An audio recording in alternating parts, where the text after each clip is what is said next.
tayo sa magluluto at kumain ng bulalo. Ayan guys. So, inuna ko na yung mga mga panakot.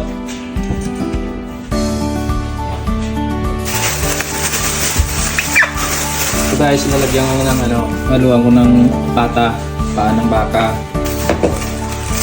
Tapos ito, shanks, pita ng baka. Paa, pita, at ito, lalagyan ko siya ng tuwalya. Hindi yung tuwalya na panligo tuwalya yan ng baka, laman loob yan. Baka kung ano isipin nyo. So guys, ano ko ba? Tignan nyo guys. Shanks.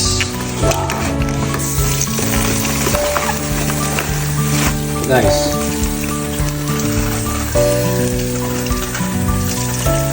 Ilagay ko muna ito. Ilagay ko muna ito. So guys, lalagay ko muna yung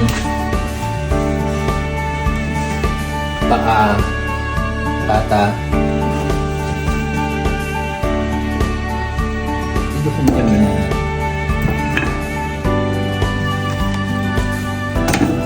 Sarap to guys, malapot kasi yung sabaw nito kaya gusto ko. Nabibili ko yan dito guys sa Mexican market, malapit sa amin. Kasi wala sa ibang grocery store dito sa Peoria, sa lugar namin.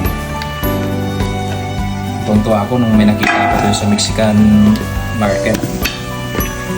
Mexican grocery store. Yan. Yan guys. Tapos ito. Susunod ito guys. Lalagay ko na rin ito para sabay na silang lumambot.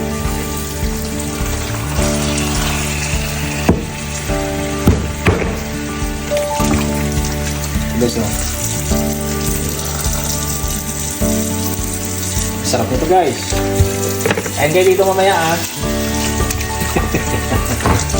Punta kayo dito guys sa akin guys. Ayan kayo dito. Kasi may bisita kami mamaya. Magpaluto. Kasi birthday niya bukas. So, ay dapat ngayon birthday niya kasi sa Pinas siya pinanganak. Diyan sa Pinas pinanganak Kaya ngayon, pwede na siya mag-celebrate dito kahit bukas yung birthday niya.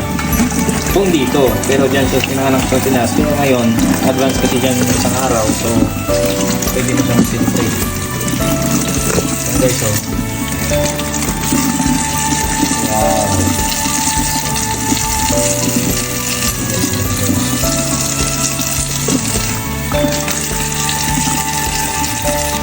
Tapos ito guys, ilalagay ko na to, ihalo ko na to. Hello. Halo na.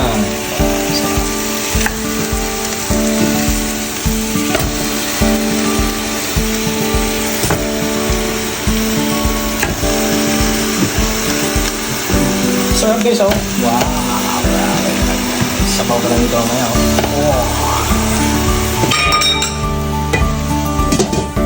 Guys, lagyan ko siya guys ng nor beef. Dalawa agad para kasi madami yung lulutuin ko kaya dalawa ilalagay ko.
Save sa video yun.